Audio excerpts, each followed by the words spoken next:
balm पार्श्व उपवेशन करछन्ती आजिकार विंशतम वार्षिक उत्सव मुख्य अतिथि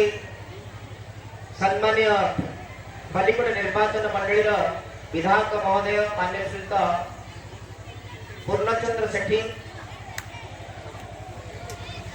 आपण माने होते जानिथिबे जेतेबेले एई विद्यालयर भवन प्रतिष्ठा हला भवन निर्माण और जिते विद्यालय यही स्थान को आसला से माननीय पूर्णचंद्र सेठी द्वारा यह भवन उद्घाटित होता से आसते स्वर्गत